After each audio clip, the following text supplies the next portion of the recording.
الحمد لله نحمده ونستعينه ونستغفره ونؤمن به ونتوكل عليه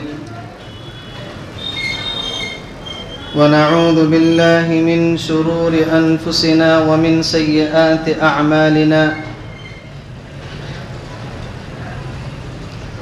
من يهده الله فلا مضل له ومن يضلله فلا هادي له ونشهد أن لا إله إلا الله وحده لا شريك له ونشهد أن سيدنا وسندنا وإمامنا وشفيعنا ومولانا محمدا عبده ورسوله قال الله تبارك وتعالى في القرآن الكريم أعوذ بالله من الشيطان الرجيم بسم الله الرحمن الرحيم وما من دابة في الأرض إلا على الله رزقها ويعلم مستقرها ومستودعها وقال الله تعالى في مقام آخر وقضى ربك ألا تعبدوا إلا إياه وبالوالدين إحسانا إما يبلغن عندك الكبر أحدهما أو كلاهما فلا تقل لهما أف ولا تنهرهما وقل لهما قولا كريما وقال النبي صلى الله عليه وسلم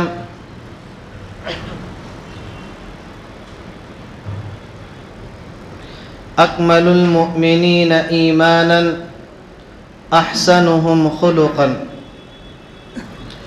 وقال النبي صلى الله عليه وسلم خيركم خيركم لأهله وأنا خيركم لأهلي وقال النبي صلى الله عليه وسلم الجنة تحت أقدام الأمهات أو كما قال النبي صلى الله عليه وسلم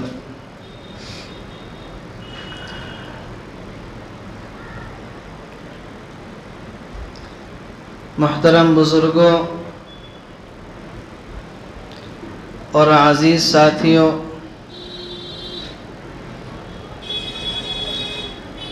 آج شعبان المعظم کی 15 تاریخ ہے۔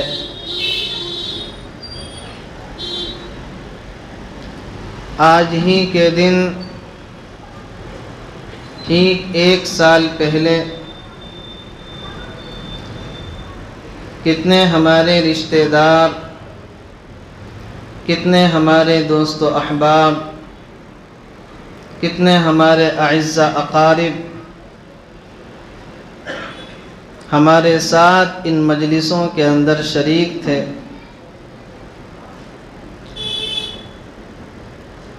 قضائے الہی سے وہ لوگ ہم سے رخصت ہو گئے۔ دعا کریں کہ اللہ تبارک و تعالی وہ جہاں بھی ہیں ان کو خوش رکھے، شاد رکھے، آباد رکھے، اور ان کی قبروں کو نور سے منور فرمائے اور ان کو کروٹ کروٹ سکون نصیب فرمائے۔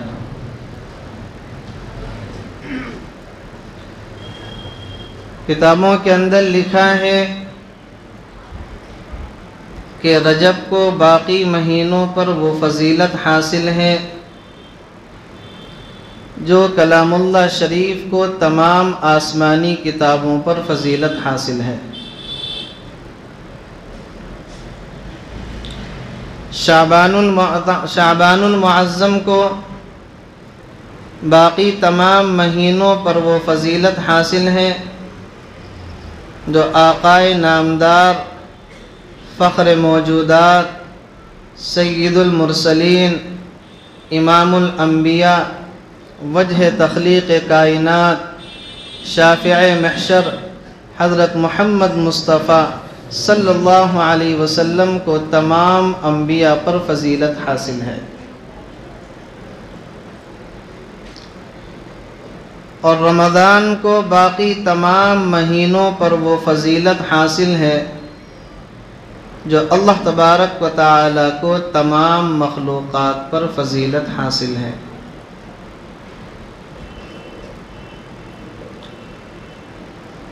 سنن الکبریٰ کی روایت ہے، رسول اللہ صلی اللہ علیہ وسلم نے ارشاد فرمایا کہ شعبان کی 15 تاریخ کو اللہ تبارک و تعالی کے یہاں بندوں کے اعمال پیش ہوتے ہیں، اور اللہ تبارک و تعالی بندوں کے اعمال کو اپنے سامنے فرشتوں سے حاضر کرواتا ہے، اور میرا دل یہ چاہتا ہے کہ جب میرے اعمال اللہ رب العزت کی بارگاہ میں حاضر ہوں تو میرا روزہ ہو، میری روزے کی حالت ہو۔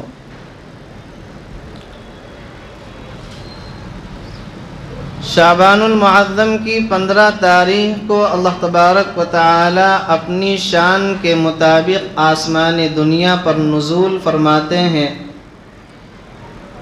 اور اللہ تبارک و تعالی کی طرف سے یہ اعلان ہوتا ہے کہ ہے کوئی مغفرت چاہنے والا جس کی مغفرت کی جائے، ہے کوئی رحمت کا طلبگار کہ اس کے اوپر رحمتوں کا سایہ کیا جائے، ہے کوئی اپنے گناہوں سے معافی مانگنے والا کہ اس کے گناہوں کو معاف کیا جائے۔ اور یہ اللہ تبارک و تعالی کا سلسلہ چلتا رہتا ہے، اور مخلوق میں سے ہر ایک انسان کو مغفرت کا پروانہ دیا جاتا ہے، ہر ایک انسان کو معافی نامہ ملتا ہے، سوائے چند لوگوں کے۔ ان میں سے ایک اللہ تبارک و تعالی کے ساتھ شرک کرنے والا ہے، ایک اپنے مومن بھائی کے ساتھ بغض، حسد، کینہ رکھنے والا ہے، کہ یہ وہ لوگ ہیں کہ جو اس رات کے اندر بھی اللہ تبارک و تعالی کی بے لوث، بے پایہ محبت سے محروم رہ جاتے ہیں، اللہ تبارک و تعالی کی مغفرت سے محروم رہ جاتے ہیں۔ اور روایات کے اندر آتا ہے کہ مومن کی مغفرت کی جاتی ہے، مشرک کو ڈھیل دی جاتی ہے یہاں تک کہ وہ شرک سے توبہ کر لے، اور حسد اور بغض اور کینہ رکھنے والوں کو اللہ تبارک و تعالی کی رحمت سے محروم رکھا جاتا ہے، یہاں تک کہ وہ بھی اللہ تبارک و تعالی کی بارگاہ میں پکی اور سچی توبہ کر لے۔ شعبان المعظم کے متعلق جو احادیث شریفہ کتابوں کے اندر آئی ہیں، جو فضیلتیں کتابوں کے اندر لکھی ہوئی ہیں، اگر ان فضیلتوں پر، ان روایتوں پر غور کیا جائے، ان پر سرسری نگاہ ڈالی جائے، تو جہاں اس رات میں اللہ تبارک و تعالی کی رحمت سے، اللہ تبارک و تعالی کے کرم کے دریا سے لوگ مغفرت کے پروانے حاصل کرتے ہیں، وہی اس رات کے اندر چند افراد ہیں جو اللہ تبارک و تعالی کی رحمت سے محروم رہ جاتے ہیں۔ اور علماء کرام نے کتابوں کے اندر لکھا ہے کہ وہ 8 قسم کے افراد ہیں جو اس رات میں اللہ تبارک و تعالی کی رحمت سے محروم رہ جاتے ہیں، یعنی اللہ تبارک و تعالی کی طرف سے ان کو معافی کا پروانہ نہیں ملتا ہے۔ ہمارا یہاں پر جمع ہونے کا مقصد یہی ہے کہ ہم دیکھیں کہ کہیں ان افراد کے اندر، ان بد نصیب لوگوں کے اندر ہم تو شامل نہیں ہیں، ہمارے اندر تو وہ کمیاں نہیں ہیں کہ جن کمیوں کی وجہ سے ان افراد کو اللہ تبارک و تعالی اس رات میں مغفرت سے محروم رکھتا ہے۔ تو ہمارا یہاں پر جمع ہونے کا مقصد یہی ہے کہ ہم یہاں پر جمع ہوں اور سنیں، اور اگر خدا نخواستہ ہمارے اندر کوئی کمی موجود ہے تو اس رات میں اللہ تبارک و تعالی کے سامنے روئیں، گڑ گڑائیں، اور اللہ تبارک و تعالی سے اپنے معاملے کو صاف کر لیں۔ کیوں؟ اس لیے کہ اسی رات میں اللہ تبارک و تعالی کے یہاں پر پورے سال کا بجٹ بنایا جاتا ہے، پورے سال کا بجٹ بنایا جاتا ہے۔ پورے سال کے اندر کتنے افراد اس دنیا سے جائیں گے، کتنے افراد اس دنیا کے اندر آئیں گے، کتنے افراد کو غم ملے گا، کتنے افراد کو خوشی ملے گی، کتنے افراد کو صحت ملے گی، کتنے افراد کو بیماری ملے گی، یہ سارا کا سارا جو بجٹ ہے وہ اللہ تبارک و تعالی اسی رات کے اندر تیار کرتا ہے۔ پھر وہ فہرستیں 27ویں تاریخ کو رمضان کی فرشتوں کے حوالے کر دی جاتی ہیں۔ اب ہم جو پورے سال اللہ تعالیٰ کے سامنے روتے رہتے ہیں، بندوں کے سامنے جو ہے ہم کہتے رہتے ہیں کہ ہم کاروبار سے پریشان ہیں، بیماری سے پریشان ہیں، ہمارے گھر کے اندر یہ مشکلات ہیں، یہ مشکلات ہیں، تو آج کی رات ہی سب کچھ کرنے کی ہے۔ سارا کا سارا معاملہ اللہ تبارک و تعالیٰ سے جو صاف کرانا ہے وہ آج کی رات میں ہی صاف کرا لیں، اس لیے کہ جب بجٹ بن گیا، فائلیں فرشتوں کے حوالے ہو گئیں، اب اس کے بعد پھر رونا دھونا یہ سراسر بے وقوفی کی علامت ہے۔ لہذا یہ آج ہمیں موقع اللہ تعالیٰ نے ہمیں نصیب کیا ہے، اس موقع کو غنیمت جانیں اور غنیمت جان کر اللہ تبارک و تعالیٰ سے اپنے ہر طرح کے معاملے کو بالکل صاف کر لیں۔ تو وہ بد نصیب افراد جو اللہ تبارک و تعالیٰ کی رحمت سے اس رات میں محروم رہ جاتے ہیں، ان میں سب سے پہلا بد نصیب شخص ہے شرک کرنے والا، مشرک، کہ جو اللہ تبارک و تعالیٰ کی ذات میں، اللہ تبارک و تعالیٰ کی صفات میں شرک کرتا ہے۔ اللہ تبارک و تعالیٰ کی ذات میں شرک کرنے کا مطلب یہ ہے کہ بندہ یہ سمجھے کہ اللہ تبارک و تعالیٰ کے علاوہ بھی کوئی اور عبادت کے لائق ہے، اللہ تبارک و تعالیٰ کے علاوہ کسی اور کو سجدہ کرے، کسی اور کی عبادت کرے، کسی اور کی پرستش کرے، کسی اور کی پوجا کرے، یہ ہوتا ہے اللہ تبارک و تعالیٰ کی ذات میں شرک کرنا۔ کیوں؟ اس لیے کہ وہ وحدہ لا شریک لہ ہے، قل هو اللہ احد اللہ الصمد، آپ کہہ دیجئے کہ اللہ ایک ہے، اس کا کوئی دوسرا نہیں ہے۔ اللہ الصمد وہ بالکل سراسر بے نیاز ہے، لم یلد ولم یولد، نہ اس نے کسی کو جنا نہ وہ کسی سے جنا گیا، اللہ تبارک و تعالیٰ کا کوئی دوسرا شریک نہیں ہے۔ تو اللہ تبارک و تعالیٰ کی ذات میں شرک کرنا۔ دوسرا ہے اللہ تبارک و تعالیٰ کی صفات میں شرک کرنا، غم کا دینا، خوشی کا دینا، بیٹا کا دینا، بیٹی کا دینا، اولاد کا دینا، کاروبار میں ترقی دینا، کاروبار میں تنزلی دینا، یہ سارے کے سارے جو خزانے ہیں، ان خزانوں کی چابیاں اللہ تبارک و تعالیٰ کے ہاتھ میں ہیں۔ بندہ یہ سوچے کہ مجھے اولاد فلانے درگاہ پر جا کر ملے گی، میرے کاروبار کا مسئلہ فلانی جگہ پر جا کر حل ہوگا، فلانے پیر سے جا کر میں اپنا بیٹا مانگوں گا، یہ اللہ تبارک و تعالیٰ کی ذات کے اندر شرک کرنا ہے۔ یہ اللہ تبارک و تعالیٰ کی صفات میں شرک کرنا ہے کہ بیٹے کا دینا، اولاد کا دینا، کاروبار کا دینا، بیماری کا دینا، صحت کا دینا، یہ سارا کا سارا نظام قدرت کس کے ہاتھ میں ہے؟ اللہ تبارک و تعالیٰ کے ہاتھ میں ہے، اور اللہ تبارک و تعالیٰ نے اس نظام قدرت کو کسی اور کے ہاتھ میں نہیں رکھا ہے۔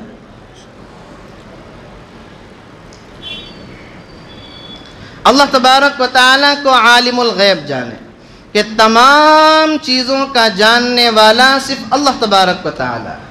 جو چیزیں اس زمین کے نیچے ہیں، جو چیزیں آسمان کے اوپر ہیں، جو چیزیں آسمان اور زمین کے درمیان میں ہیں، ان تمام کی تمام چیزوں کا جو علم ہے وہ صرف اور صرف اللہ تبارک و تعالیٰ کے پاس ہے۔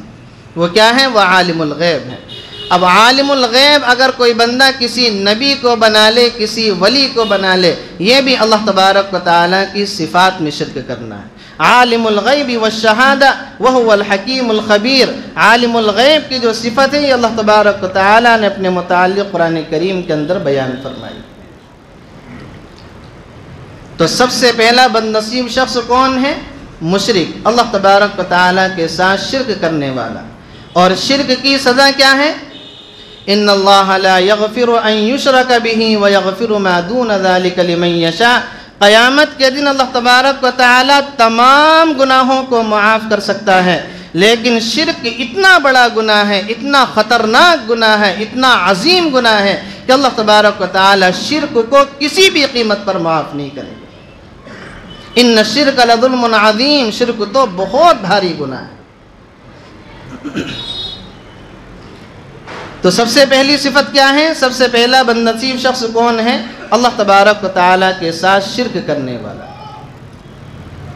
نمبر 2، مشاحن، اپنے مسلمان بھائی سے بغض، حسد، کینہ رکھنے والا، کہ وہ بھی اللہ تبارک و تعالیٰ کی رحمت سے اس رات کے اندر محروم ہو جایا کرتا ہے۔ مومن کا جو سینہ ہو وہ بے کینہ ہو، سینہ بے کینہ، سینہ بے کینہ۔ پیغمبر علیہ السلام نے فرمایا کسی مومن کے دل کے اندر کینہ ہو وہ جنت کے اندر داخل نہیں ہو سکتا۔ اگر کسی کے دل کے اندر رائی کے دانے کے برابر بھی بغض، حسد، کینہ بھرا پڑا ہے، اللہ تبارک و تعالیٰ اس کو جنت کے اندر داخل نہیں کرے گا۔ اور سینہ بے کینہ ہونا یہ جنتیوں کی صفت ہے۔ کس کی صفت ہے؟ جنتیوں کی صفت ہے کہ جنت کے اندر کسی انسان کے دل کے اندر کسی کے متعلق کوئی بغض، کوئی حسد، کوئی کینہ، کوئی نفرت نہیں ہو۔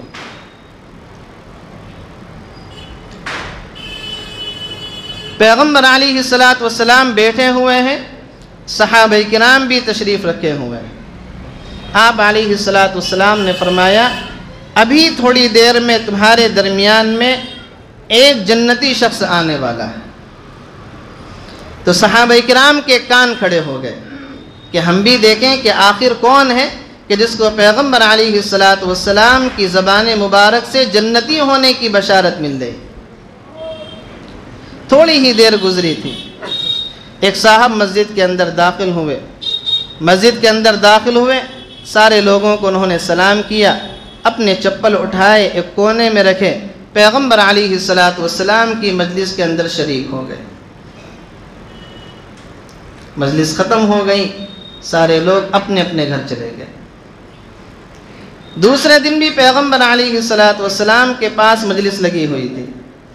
آپ نے پھر فرمایا کہ دیکھو ابھی تمہارے درمیان میں ایک جنتی شخص آنے والا ہے۔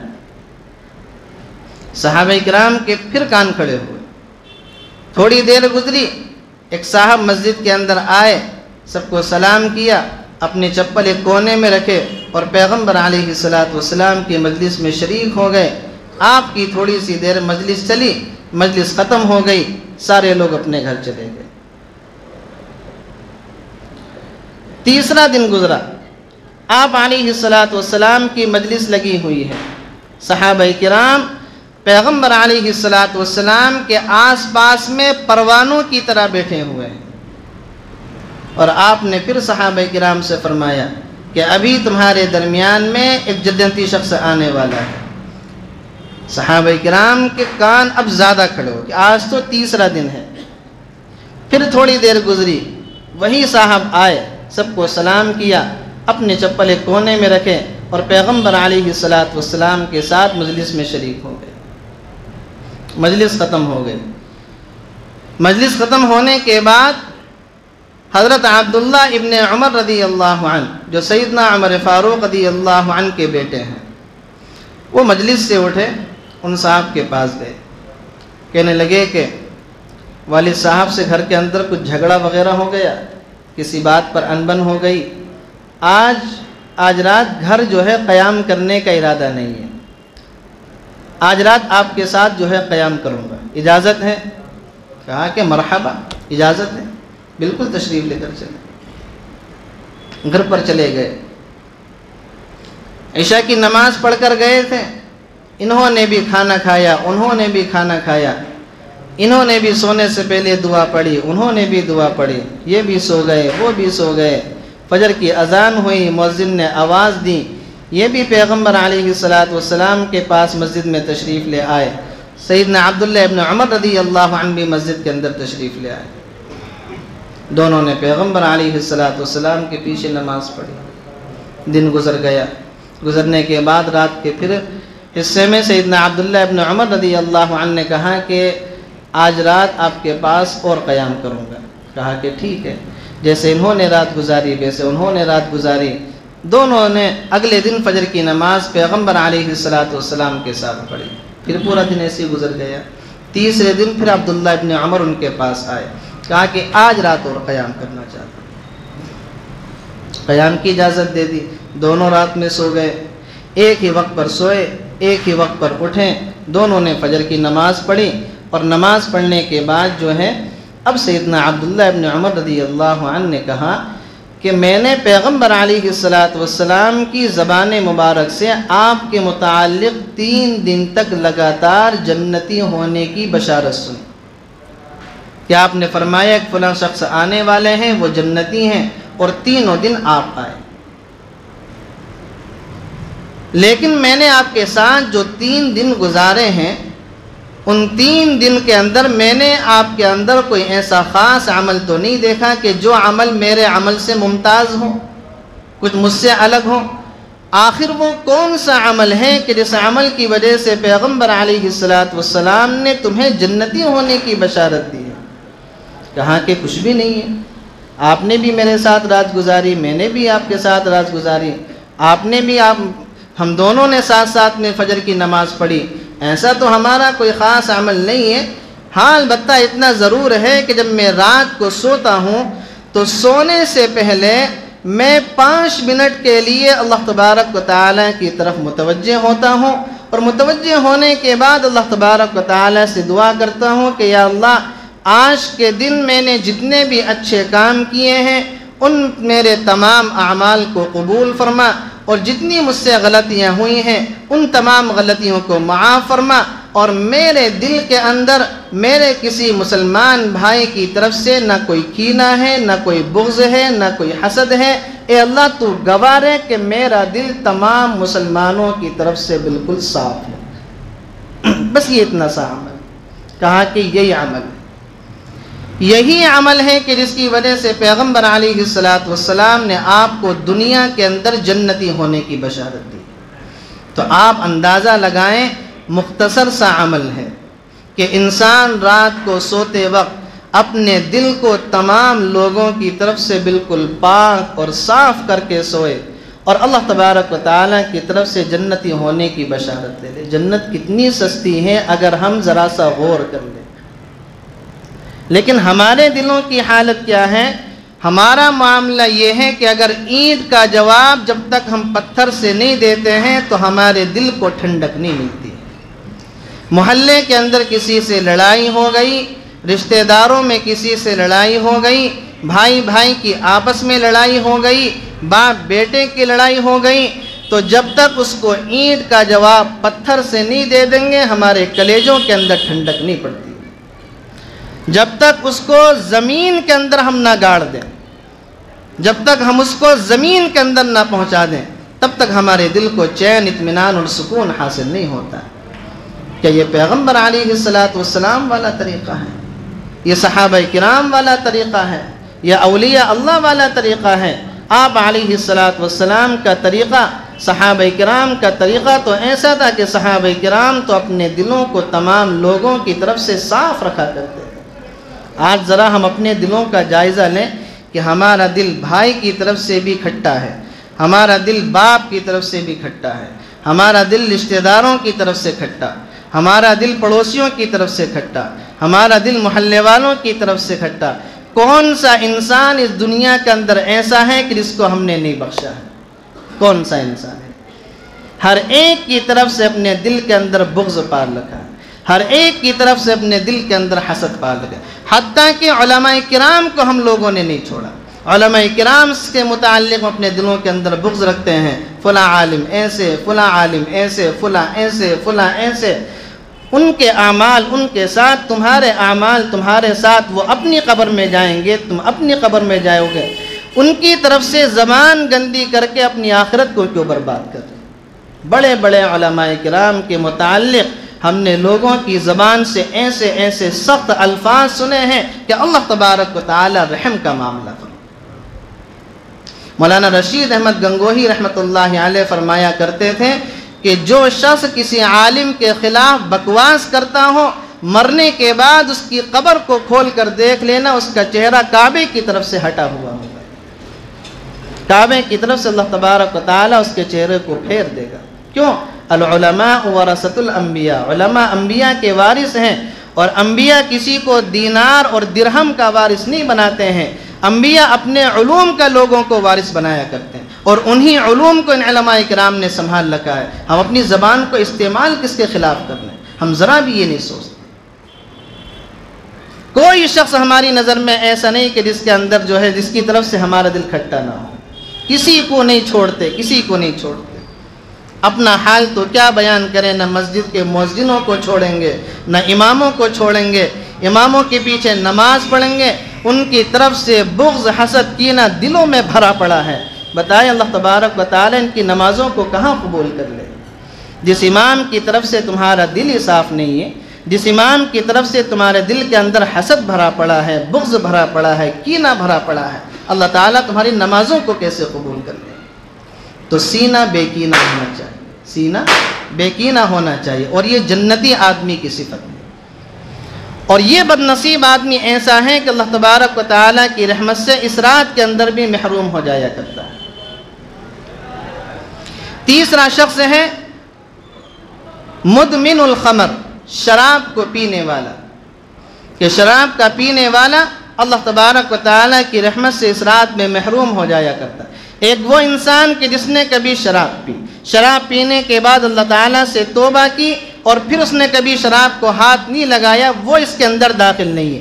وہ انسان جو شراب پیتا ہو، شراب پینے کا عادی ہو اور اسی حالت کے اندر دنیا سے چلا گیا ہو، اللہ تبارک و تعالیٰ اس کو بھی اس رات کے اندر جو ہے مغفرت کا پروانہ نہیں عطا کرے۔ فرمایا پیغمبر علیہ السلام نے، جس نے دنیا کے اندر شراب کا ایک قطرہ پیا، اللہ تبارک و تعالیٰ اس کو جنت کی شراب سے محروم رکھے گا۔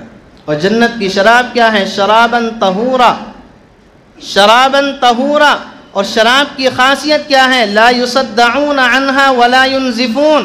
دنیا کی شراب کو آپ پی لیں تو کبھی ادھر کو گرے گا، کبھی ادھر کو گرے گا، کبھی اس نالی میں منہ مارے گا، کبھی اس نالی میں منہ مارے گا۔ اور جنت کی شراب کی کوالٹی کیا ہے، اس کی خاصیت کیا ہے، اللہ تبارک و تعالیٰ نے دو لفظوں کے اندر بیان کر دیا، لا یصدعون عنہا ولا ینزفون۔ نہ اس کے پینے سے سر میں درد ہوتا ہے اور نہ اس کے پینے سے انسان اپنے عقل و ہوش کھو بیٹھتا ہے، نہ اس کا سر چکراتا ہے۔ یہ جنت کی شراب کی خاصیت ہے۔ ختامہ مسک، وہ شراب ایسی ہوگی کہ جس پر مشک کی مہر لگی ہوئی ہوگی۔ وفی ذلک فلیتنافس المتنافسون، انسان کو ان چیزوں کے اندر کوشش کرنا چاہیے۔ تو شراب کا عادی، شراب کا پینے والا، وہ بھی اللہ تبارک و تعالیٰ کی رحمت سے اس رات کے اندر کیا ہے؟ محروم ہو جایا کرتا ہے۔ نمبر 4 ہے مسبل ازار، اپنے ازار کو، اپنے کپڑے کو، اپنے تہبند کو، اپنی لنگی کو، اپنے پائجامے کو، اپنی پینٹ کو ٹخنے سے نیچے لٹکانے والا، یہ بھی اللہ تبارک و تعالیٰ کی رحمت سے اس رات کے اندر محروم ہو جایا کرتا ہے۔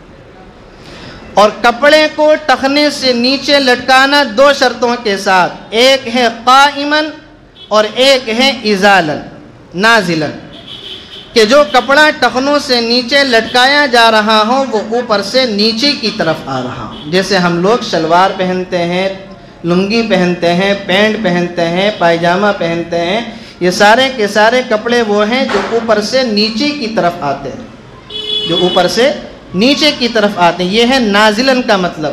اور دوسری قید ہے قائمن، کہ انسان کھڑا ہو، انسان کھڑا ہوا ہے، اس کا کپڑا جو ہے ٹخنے سے نیچے لٹکا ہوا ہے، تو یہ کپڑا ٹخنے سے نیچے لٹکانے والوں کے اندر شمار ہوگا۔ کوئی انسان لیٹا ہوا ہے اور لیٹے ہوئے ہونے کی حالت میں اس کا کپڑا ٹخنے سے نیچے آ جائے، وہ اس گناہ کے اندر شریک نہیں ہوگا۔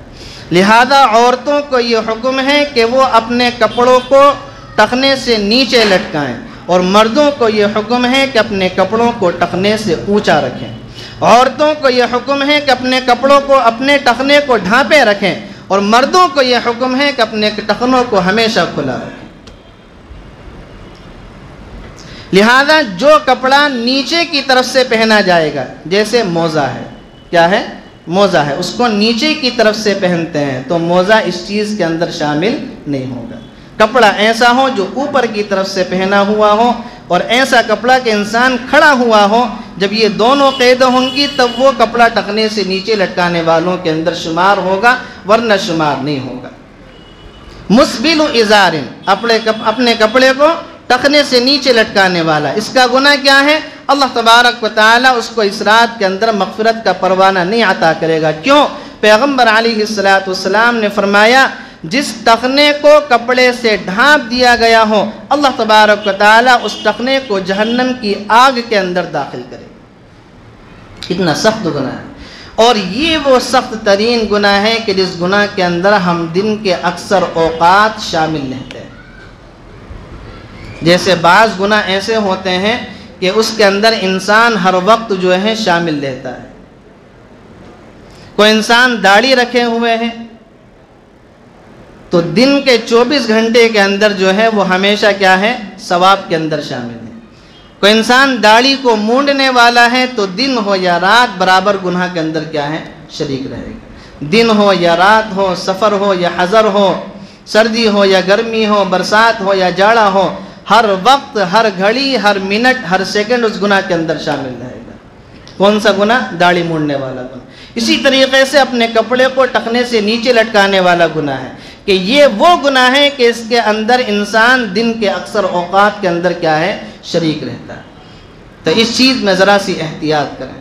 دنیا کی زندگی فانی زندگی ہے، مختصر سی زندگی ہے، 50-60 سال اور بہت سے بہت 70 سال۔ اس کے بعد تو ہمیں ایک ایسی زندگی کی طرف جانا ہے، ایک ایسی دنیا کی طرف جانا ہے کہ جس کی کوئی حد نہیں ہے، جس کا کوئی مقام نہیں ہے، اور جس کی کوئی تعین نہیں ہے کہ وہاں کی زندگی نہ 1000 سال کا پتہ، نہ 2000 کا، نہ 1 لاکھ کا، نہ 2 لاکھ کا، نہ 1 کروڑ کا، نہ 2 کروڑ کا، زندگی کا کوئی پتہ نہیں ہے۔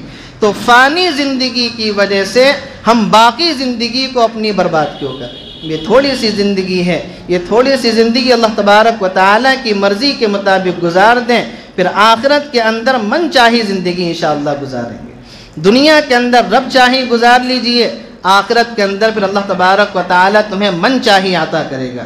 دنیا کے اندر اگر آپ نے من چاہی زندگی گزاری ہے تو آخرت کے اندر پھر اللہ تبارک و تعالیٰ رب چاہی تمہیں زندگی گزروائے گا۔ اور رب چاہی زندگی کیسے ہوگی؟ کچھ نہیں پتہ، اللہ تبارک و تعالیٰ ہم سب کی حفاظت فرمائے۔ جو چوتھا وہ بدنصیب آدمی ہے مسبل ازارن، اپنے کپڑے کو ٹخنے سے نیچا لٹکانے والا، کہ وہ بھی اللہ تبارک و تعالیٰ کی رحمت سے اس رات کے اندر محروم ہو جایا کرتا ہے۔ پانچواں شخص ہے قاتل۔ کون؟ قاتل، کسی مسلمان کو ظلماً قتل کر دینے والا، کسی مسلمان کو ناحق قتل کر دینے والا۔ اللہ تبارک و تعالیٰ بھی اس انسان کو اس رات کے اندر مغفرت کا پروانہ نہیں عطا کرے گا۔ اسی طریقے سے چھٹا شخص ہے عاق لوالدی، اپنے والدین کا نافرمان، اپنے والدین کا نافرمان، اپنے والدین کی نافرمانی کرنے والا، اپنے والدین کی اطاعت و فرما برداری نہیں کرنے والا۔ یہ وہ بدنصیب شخص ہیں کہ وہ بھی اللہ تبارک و تعالیٰ کی رحمت سے اس رات کے اندر محروم ہو جایا کرتا ہے۔ قرآن کریم میں اللہ تبارک و تعالیٰ نے بیان فرمایا وَقَضَىٰ رَبُّكَ أَلَّا تَعْبُدُوا إِلَّا إِيَّاهُ وَبِالْوَالِدَيْنِ إِحْسَانًا إِمَّا يَبْلُغَنَّ عِندَكَ الْكِبَرَ أَحَدُهُمَا أَوْ كِلَاهُمَا فَلَا تَقُل لَّهُمَا أُفٍّ وَلَا تَنْهَرْهُمَا وَقُل لَّهُمَا قَوْلًا كَرِيمًا، کہ اللہ تبارک و تعالیٰ نے تم سے اس بات کا عہد لیا ہے، اللہ تعالیٰ نے تم سے اس بات کا وعدہ لیا ہے کہ تم اللہ کے ساتھ کسی اور کی عبادت نہیں کرو گے، اللہ کے ساتھ کسی اور کو شریک نہیں کرو گے، اللہ تبارک و تعالیٰ کے ساتھ کسی اور کی پرستش نہیں کرو گے، اللہ تبارک و تعالیٰ کے ساتھ کسی اور کی پوجا نہیں کرو گے۔ وَبِالْوَالِدَيْنِ إِحْسَانًا، اور اللہ تبارک و تعالیٰ نے تم سے یہ عہد و پیمان لیا ہے کہ تم ہمیشہ اپنے والدین کے ساتھ احسان کا معاملہ کرو۔ اور احسان کا معاملہ کرنا کیسے ہے؟ اما یبلغن عندک الکبر احدہما او کلاہما، ان دونوں میں سے کوئی ایک یا دونوں بڑھاپے کی عمر کو پہنچ جائیں، فلا تقل لہما اف ولا تنہرہما، ان کو اف بھی اپنی زبان سے نہیں نکالنا۔ کیوں؟ اس لیے کہ بڑھاپے کے اندر انسان کا مزاج بچوں کی طرح ہو جاتا ہے، چڑچڑا مزاج ہو جاتا ہے، ضدی مزاج ہوتا ہے، اس حالت کے اندر بچوں کو اپنے والدین کی بات ناگوار گزرے گی، شاق گزرے گی، بھاری گزرے گی۔ اسی لیے اللہ تبارک و تعالی نے فرمایا فَلَا تَقُلْ لَهُمَا اُفْ۔ کوئی ان کی بات اگر تمہیں بھاری لگے تو یہ بھی نہیں کرنا ہے اف کیا کرتے ہیں ابو جانا، اف بھی اپنی زبان سے نہیں نکالنا۔ ان کو جھڑکنا، ان کو گالیاں بکنا، ان کے اوپر نعوذ باللہ ہاتھ اٹھانا، ان کو مارنا، ان کے ساتھ بدتمیزی کرنا، ان کے ساتھ بدکلامی کرنا، یہ بہت اونچی بات ہے، بہت دور کی بات ہے۔ ان کو اپنی زبان سے اف بھی نہیں کہنا۔ وَلَا تَنْهَرْهُمَا، اف بھی نہیں کہنا ہے، ان کو جھڑکنا بھی نہیں ہے، تو کرنا کیا ہے؟ وَقُلْ لَهُمَا قَوْلًا كَرِيمًا، ان کے ساتھ میں نرم الفاظ کے ساتھ گفتگو کرنی ہے، نرم انداز کے ساتھ میں گفتگو کرنی ہے۔ اور یہ معاملہ ایسا نہیں ہے کہ آپ دنیا کے اندر کریں اور آپ جو ہے اس خوش فہمی کے اندر مبتلا ہیں کہ قیامت کے اندر جو ہوگا وہ ہوگا، دیکھ لیا جائے گا۔ فرمایا پیغمبر علیہ السلام نے اپنے والدین کی اطاعت کرو، تمہارے اولاد تمہاری اطاعت کرے۔ اپنے والدین کی اطاعت کرو، تمہاری اولاد تمہاری اطاعت کرے گی۔ تم جو ہے پاکیزہ رکھو، پاکیزہ رہو، اللہ تبارک و تعالیٰ اس کے بدلے میں تمہاری بیویوں کو پاکیزہ رکھے۔ یہ دو چیزیں ایسی ہیں کہ اللہ تبارک و تعالیٰ اس کا بدلہ دنیا کے اندر دے دیا کرتا ہے۔ آپ اپنے والدین کی فرما برداری کریں، آپ اپنے والدین کی اطاعت کے ساتھ پیش آئیں، ان کی بات مانیں، ان کے ساتھ اچھے اخلاق کے ساتھ پیش آئیں، مطمئن ہو جائے کہ ہماری اولاد بھی ہمارے ساتھ یہی کرے گی۔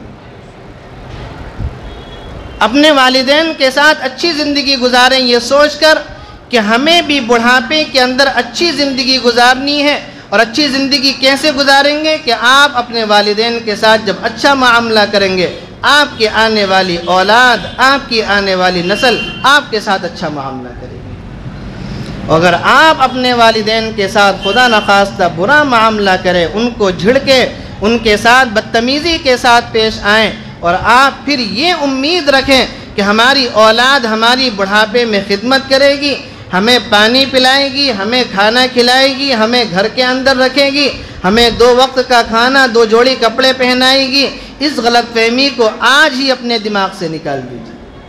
ماں باپ کے ساتھ برتاؤ یہ وہ چیز ہوتی ہے کہ اس کو کرتے تم ہو، اور یہ پھل اللہ تبارک و تعالیٰ تمہیں اولاد کی شکل میں دیا کرتا ہے۔ یہ پھل اللہ تبارک و تعالیٰ تمہیں اولاد کی شکل میں دیا کرتا ہے۔ یہ واقعہ لکھا نا کتابوں کے اندر، ایک شخص نے اپنے باپ کو ٹوکرے کے اندر رکھا، وہ ٹوکرے کے اندر رکھنے کے بعد اس کو سر پر اٹھایا اور کوڑے پر پھینکنے کے لیے چل نکلا۔ کس کو؟ باپ کو۔ ٹوکرے میں رکھا ہوا ہے، ضعیف ہے، کمزور ہے۔ باپ نے پوچھا کہاں؟ کہا کہ پھینکنے کے لیے جا رہا۔ جس کوڑے گھر پر پھینکنے کا ارادہ تھا اس سے پہلے ایک اور کوڑا گھر پڑتا ہے۔ باپ نے کہا کہ ٹھہر جا ٹھہر جا ٹھہر جا، مجھے یہیں پر پھینک، اس لیے کہ میں نے بھی اپنے باپ کو یہیں پر پھینکا تھا، یہیں پر پھینک۔ تم اپنے والدین کے ساتھ جو کچھ کرو گے تمہاری اولاد بھی تمہارے ساتھ ویسا کرے گی۔ تم اپنے والدین کے ساتھ اچھے اخلاق کے ساتھ پیش آؤ گے، تمہاری اولاد بھی تمہارے ساتھ اچھے اخلاق کے ساتھ پیش آئے گی۔ اور یہ وہ دولت ہے کہ اس دولت کی اگر جیتے جاگتے قدر کر لی جائے تو بہت اچھی بات ہے، اگر جیتے جاگتے قدر نہیں ہوتی خدا کی قسم پھر تکیے کے اندر منہ دے کر رہو گے لیکن تمہارے دل کو سکون حاصل نہیں ہوگا، تکیے کے اندر منہ دے کر رہو گے۔ یہ نعمت جب ایک بار چلی جاتی ہے تو پھر بڑی یاد آتی ہے۔ باپ کا سایہ، ماں کی رحمت کا آنچل جب انسان کے سر سے چھن جایا کرتا ہے نا، پھر انسان کو پتہ چلتا ہے کہ میرا کتنا بڑا نقصان ہوا ہے اور میرے ساتھ حادثہ کتنا بڑا پیش آیا۔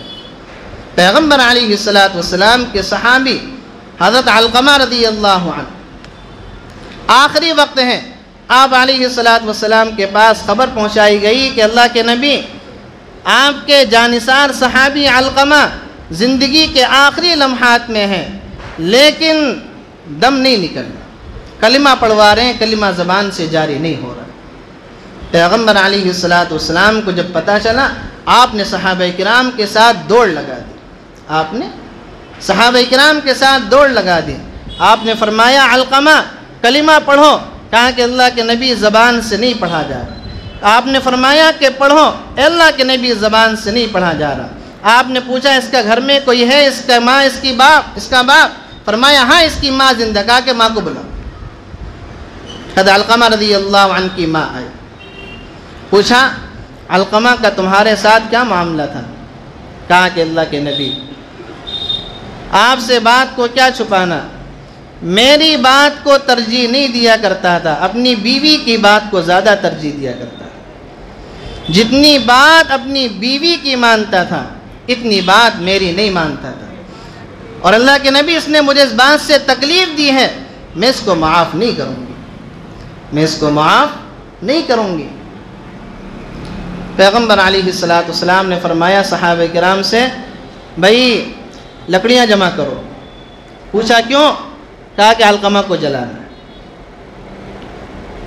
لکڑیاں جمع کرو، علقمہ کو جلانا ہے۔ ماں تو آخر ماں ہوتی ہے، جب بیٹے کو جلانے کی بات آئی تو تڑپ اٹھی، کلیجہ منہ کو آ گیا۔ اللہ کے نبی آپ میرے بیٹے کو میرے سامنے آگ میں جلاؤ گے؟ کہا کہ اگر تو نے معاف نہیں کرا تو اللہ تبارک و تعالی اس کو جہنم کے اندر اس سے بھی زیادہ سخت آگ میں جلائے۔ اے اللہ کے نبی معاف کر دیا، اللہ کے نبی معاف کر دیا، معاف کر دیا، میں نے اس سے اپنے دل کو بالکل صاف کر لیا۔ پیغمبر علیہ السلام کمرے کے اندر داخل ہوئے، حضرت علقمہ رضی اللہ عنہ کی زبان پر کلمہ جاری ہو گیا، اور کلمہ پڑھتے ہوئے اس دنیا سے رخصت ہو گئے۔ حضرت علقمہ رضی اللہ عنہ کون ہیں؟ کون ہیں؟ اصحابی کالنجوم بِأَيِّهِمُ اقْتَدَيْتُمْ اِهْتَدَيْتُمْ، میرے صحابہ آسمان کے چمکتے ہوئے ستاروں کی مانند ہے، تم ان میں سے کسی ایک کا بھی اگر ہاتھ پکڑ لوگے، کسی ایک کا بھی اگر تم نے دامن پکڑ لیا، سیدھے جنت کے اندر داخل ہو جاؤ گے۔ صحابہ کرام کون ہیں؟ اولئک هم الصادقون، اولئک هم المفلحون، اولئک هم المتقون، یہی کامیاب ہیں، یہی سچے ہیں، اور یہی کامیابی کو پہنچے ہوئے ہیں۔ صحابہ کرام کون ہیں؟ رضی اللہ عنہم ورضوا عنہ، یہ اللہ سے راضی ہو گئے اور اللہ ان سے راضی ہو گیا، اور جب ایک ذرا سی بات ماں کے ساتھ برے برتاؤ کے پیش آ گئی تو کلمہ زبان سے جاری نہیں ہوا۔ خود سوچ لیں کہ ہم کس کھیت کی مولی ہیں۔ اگر ہم اپنی ماں کے ساتھ، اپنے باپ کے ساتھ غلط برتاؤ کریں گے تو سوچ لیں، جھانک لیں اپنے گریبانوں کے اندر ہم کس کھیت کی مولی ہیں۔ کہاں اتنے بڑے صحابہ کرام کہ پوری امت میں سے اللہ تبارک و تعالی نے چند صحابہ کرام کو پیغمبر علیہ السلام کی رفاقت کے لیے منتخب فرمایا۔ وہ مقدس ترین جماعت، وہ شاندار اور بہترین جماعت میں سے اگر کوئی اپنی ماں کے ساتھ ذرا سا ایسا برتاؤ کرے، اس کے ساتھ جب یہ معاملہ ہوگا تو آپ سوچیں کہ ہمارے ساتھ اللہ تبارک و تعالیٰ کس انداز کا معاملہ فرمائے۔ عاق لوالدی، اپنے والدین کا نافرمان، وہ بھی اللہ تبارک و تعالیٰ کی رحمت سے اس رات میں محروم ہو جاتا ہے۔ فرمایا پیغمبر علیہ السلام نے، جس انسان نے اس حال میں صبح کی کہ اس کے ماں باپ اس سے راضی ہیں، اس کے ماں باپ اس سے راضی ہیں، اس کے ماں باپ اس سے ناراض نہیں ہیں، فرمایا پیغمبر علیہ السلام نے اگر قضائے الہی سے اسی دن اس دنیا سے رخصت ہو گیا، اسی دن اس کا انتقال ہو گیا، سیدھا جنت کے اندر جائے گا۔ کہاں جائے گا؟ جنت کے اندر جائے گا۔ بات کتنی سی ہے کہ اس حال میں صبح کر لے کہ اس کے ماں باپ اس سے راضی ہیں۔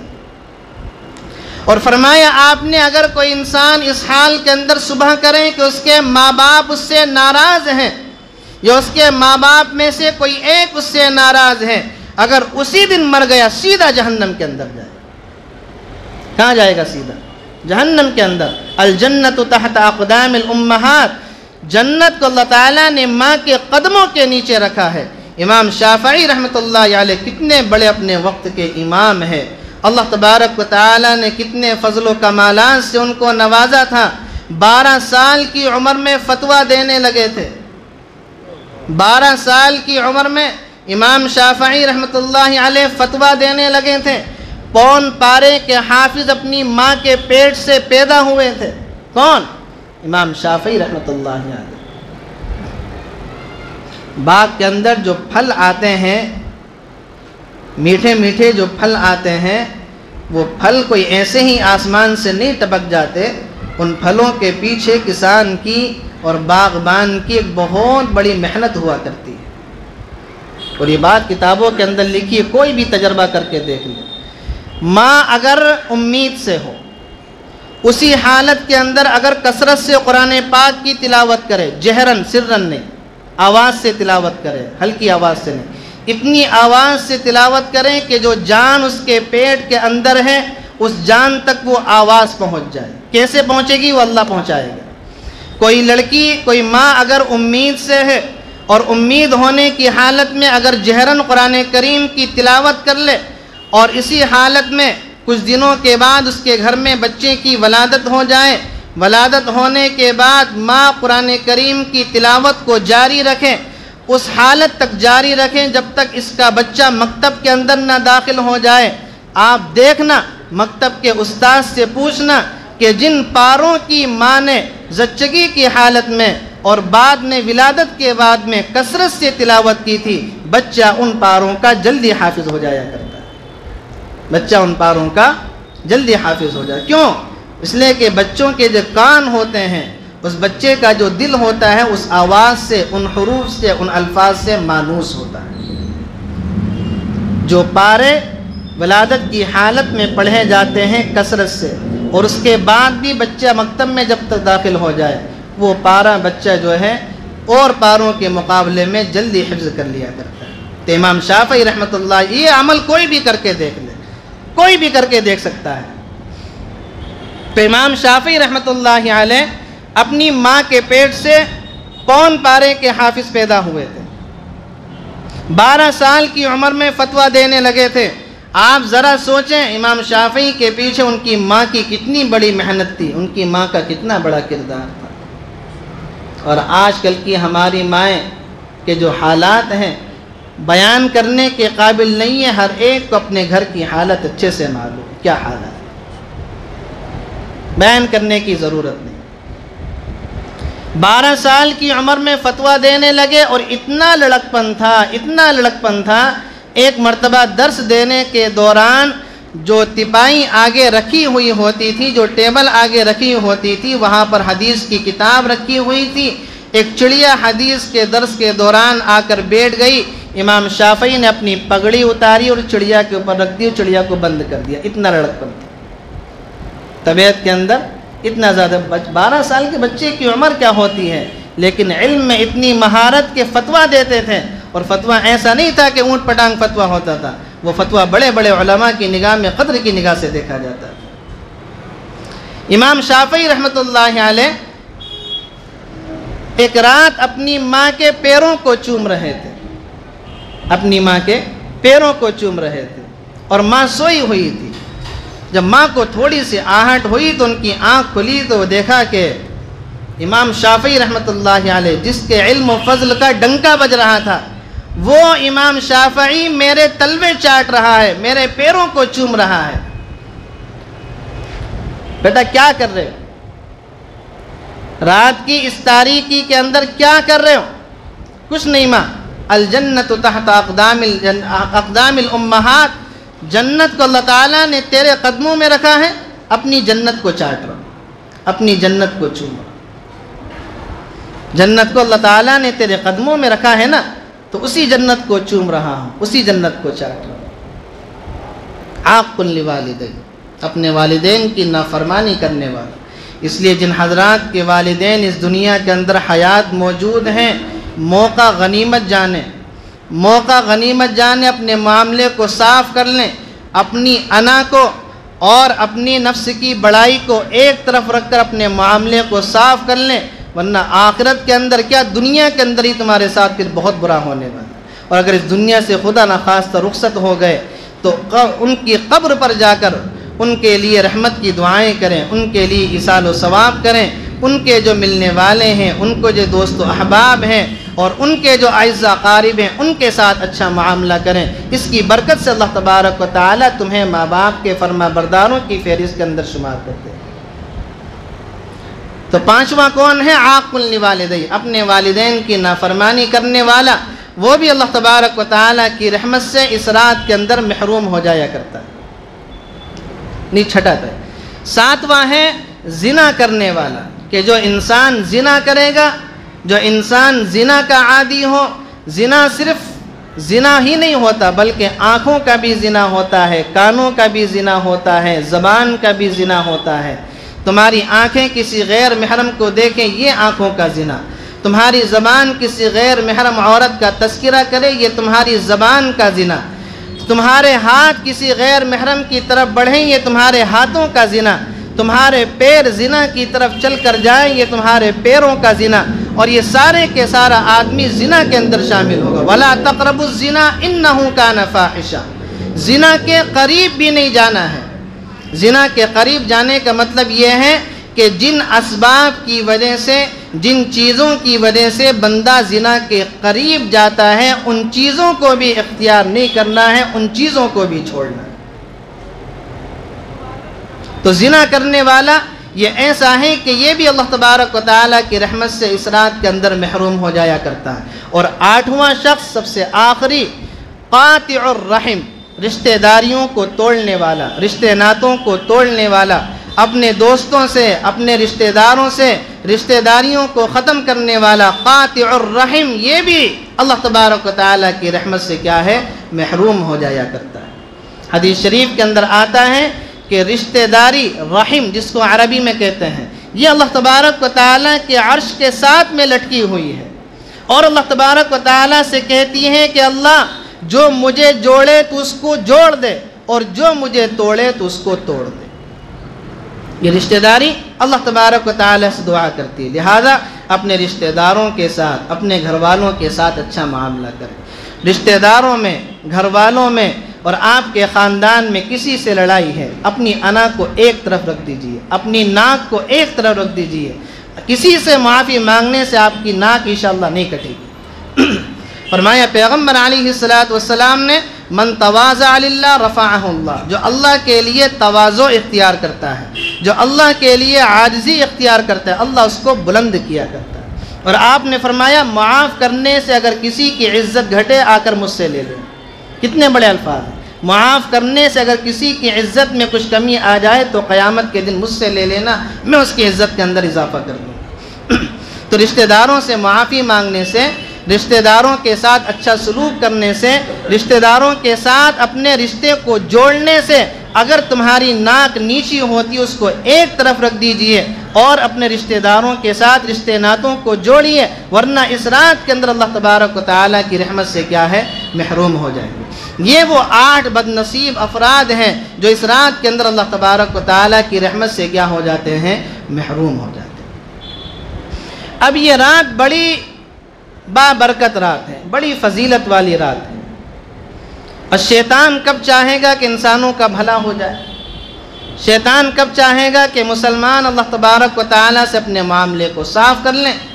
اس لیے کہ اس کو تو معلوم ہے کہ اس رات کے اندر مسلمان روئیں گے، گڑ گڑائیں گے، اللہ تعالیٰ کے سامنے توبہ کریں گے، اللہ تعالیٰ کے سامنے عاجزی کا اظہار کریں گے، اور اللہ تبارک و تعالیٰ سے اپنے معاملے کو صاف کرا لیں گے۔ تو شیطان کو یہ بات کب گوارا ہوگی؟ ثم لآتینہم من بین ایدیہم وعن ایمانہم وعن شمائلہم۔ شیطان نے تو اللہ تبارک و تعالیٰ سے کہا تھا کہ میں تیرے بندوں کو آگے سے، پیچھے سے، دائیں سے، بائیں سے، سب طرف سے بھٹکاؤں گا، سب طرف سے تیرے بندوں کو جو ہے غلط راستے کی طرف لے کر جاؤں گا۔ تو شیطان نے تو اللہ تعالیٰ سے یہ وعدہ کیا ہے، تو شیطان انسان کا کب بھلا سوچے گا؟ لہذا اس نے اس رات کے موقع پر ایسی ایسی بدعات، ایسی ایسی خرافات، ایسی ایسی رسمیں جاری کر دیں کہ بندے ان تمام رسموں کی طرف لگ جائیں، ان تمام خرافاتوں کی طرف چلے جائیں، اور اللہ تبارک و تعالیٰ سے اپنے آپ کے لیے معافی کا پروانہ نہ حاصل کر سکے۔ لہذا اس نے سب سے پہلے جو ہے بندوں کو کس چیز میں لگا دیا کہ بھائی جو ہے سب لوگوں کو کچھ کرنا ہے یا نہیں کرنا ہے، کچھ کام کرو یا مت کرو، نوافل پڑھو مت پڑھو، روزہ رکھو مت رکھو، اور اسی طریقے سے جو ہے صلاۃ التسبیح پڑھو مت پڑھو، لیکن جو ہے حلوہ ضرور بنانا ہے۔ کیا ہے؟ حلوہ ضرور بنانا ہے، اس لیے کہ وہ تو کھانے کا معاملہ ہے۔ حلوہ جو ہے وہ کیا ہے؟ کھانے کا معاملہ ہے، اور اس کے اوپر پھر دلیل دی جاتی ہے۔ دلیل کی دی جاتی ہے کان رسول اللہ صلی اللہ علیہ وسلم یحب الحلوہ،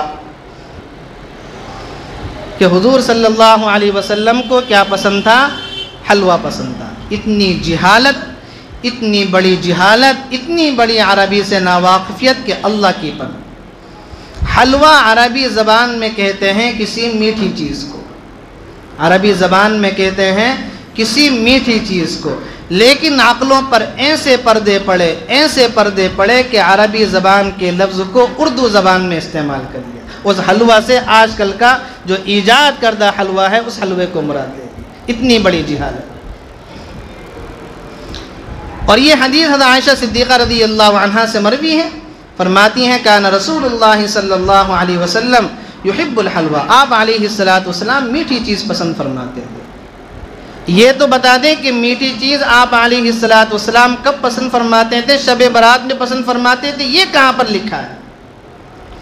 آپ علیہ السلام شب برات میں حلوہ پسند کرتے تھے، میٹھی چیز پسند کرتے تھے، یہ کہاں پر لکھا ہوا؟ یہ تو بتانا پڑے گا نا۔ پھر پیغمبر علیہ السلام کو میٹھی چیز پسند ہے، آپ میٹھا پسند فرماتے تھے، ہم حلوہ کھائیں گے۔ بھئی ایسے تو دین کے بہت سارے احکام ہیں کہ آدمی ان میں اپنی مرضی چلا سکتا ہے۔ کوئی آدمی کہہ دے آج شب برات ہے، لہذا آج جو ہے ہم وہ عشاء کی 4 رکعت کی جگہ 5 رکعت پڑھیں گے۔ کیا کریں گے؟ 5 رکعت پڑھیں گے، اور رکعت کے اندر جو ہے 2 سجدوں کی جگہ 4 سجدے کریں گے۔ کیوں؟ اس لیے کہ حدیث کے اندر ہے کہ بندہ سب سے زیادہ نماز میں قریب اللہ تعالیٰ کے سجدے کی حالت میں ہوتا ہے، لہذا ہم سجدہ کریں گے۔ یہ بات مانی جائے گی؟ یہ بات مانی جائے گی؟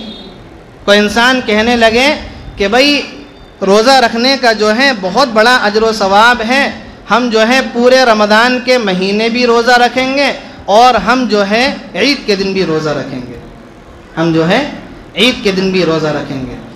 یہ روزہ رکھنا جائز ہوگا یا ناجائز ہوگا؟ بالکل حرام ہے۔ عید کا دن، خوشی کا دن، کھانے پینے کا دن، اس کے اندر روزہ رکھنا بالکل حرام ہے۔ اور کہ انسان کہے کہ بھئی بہت اچھا کام ہے، ہم تو اس کو کریں گے۔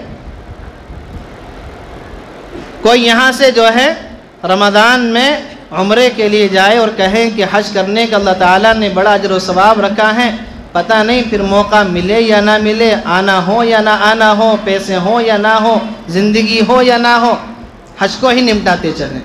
حج اس کا مانا جائے گا؟ نہیں مانا جائے گا۔ کچھ بھی آپ کام کریں گے اس کام کی سند مدینے والے سے ملانی پڑے گی، کسی اور جگہ سے ملانے کی دلیل نہیں چلے گی۔ جو بھی آپ کام کر رہے ہیں اس کام کی سند اگر مدینے والے سے ملی ہوئی ہے تو بالکل ہمیں قبول ہے، ہم اس کے آگے اپنے آنکھوں کو جھکائیں گے، اپنے سر کو جھکائیں گے۔ لیکن کوئی کام آپ کہیں کہ یہ بہت اچھا ہے اور دلیل آپ مانگیں تو آپ بغلے جھانکیں اور آپ کہیں کہ کام تو بہت اچھا ہے اور اس کی سند اور اس کی جو جڑ ہے وہ پیغمبر علیہ السلام سے نہیں ملتی ہے، تو ہم اس کو کبھی بھی قبول نہیں کریں۔ یہ دیکھیں کہ آپ علیہ السلام سے صراط میں ثابت کیا ہے۔ پیغمبر علیہ السلام کی زندگی میں 15 شعبان کتنی مرتبہ آئی ہیں، لیکن آپ علیہ السلام سے 15 شعبان میں صرف 1 مرتبہ قبرستان جانا ثابت ہے۔ کتنی مرتبہ؟ صرف 1 مرتبہ قبرستان جانا آپ سے پوری زندگی کے اندر ثابت ہے۔ لہذا اگر کوئی انسان اپنی زندگی کے اندر 15 شعبان کے موقع پہ 1 مرتبہ اگر قبرستان چلا گیا تو اس نے سنت پر عمل کر لیا۔